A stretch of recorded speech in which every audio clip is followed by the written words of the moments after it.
them. Hello! Hello, Guido! It's so cute. Oh. Parang maliit na mama eh.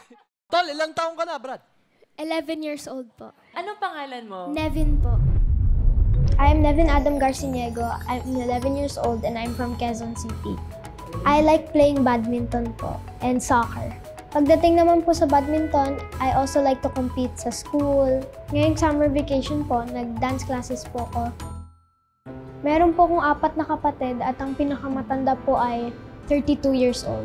At ang sinundan ko po ay 25 years old. Binibaby po ako nila.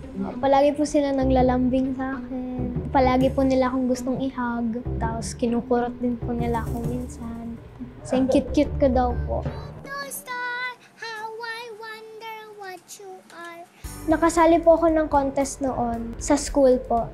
I felt happy po na panalo po ako at proud po mga parents at siblings ko po sa akin. After nun po, binilan po nila ako ng mga prize, kaya parang nabudol ko po sila. Lahat po ng kapatid ko ay may prize po sa akin na toy kasi po sinisingil ko po sila. Sa mga family ko po at sa mga friends na makanood po sa akin, supportan niyo po ako sa The Voice journey ko po. Para sa inyo po, gagalingan ko po.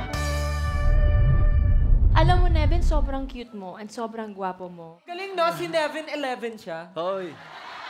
Ano pagkatapos ng Nevin? Nevin, 11. Ano po pagkatapos ng Nevin? Ano?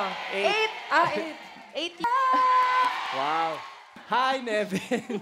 Hello po. Okay. Papunta na siya sa perfect pitch kasi hindi ka kasi masyadong hindi siya masyadong nag-run, hindi siya nag-adlib, hindi siya umano. Pero yung sobrang linis mong kumanta, gusto ko lang palakpakan kasi napakahusay mo. Thank you po.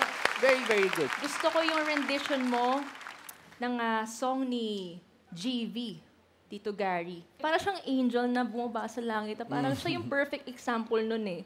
Inosente. Ako, growing up, yun din yung mga napag-practicean ko. Pero gustong-gusto ko yung rendition mo kasi hindi siya katulad nung pagkakanta ni Sir Gary V. And na-feel ko yung purity and sincerity dun sa pagkanta mo. Thank you po. Sino ang pipiliin mong coach? Ang pipiliin kong coach ay si Coach Pablo.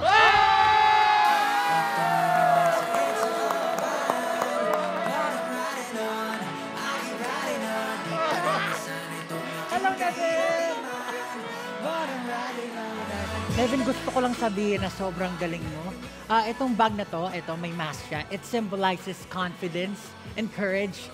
Good luck sa'yo. I will teach you everything I could para manalo tayo dito sa competition nito. Yeah! And mag-e-enjoy tayo. Thank you so much, Nevin. Bye, Nevin! Thank you. Yay! Congrats, Nevin! Congrats, baby! Galing-galing, baby namin, Kapag umiikot ang coaches, matik ng isang bagong core memory yan para sa isang batang singer. Kaya more dreams will be fulfilled dito sa pinakamalaking singing competition in the world right here on GMA. The Voice Kids!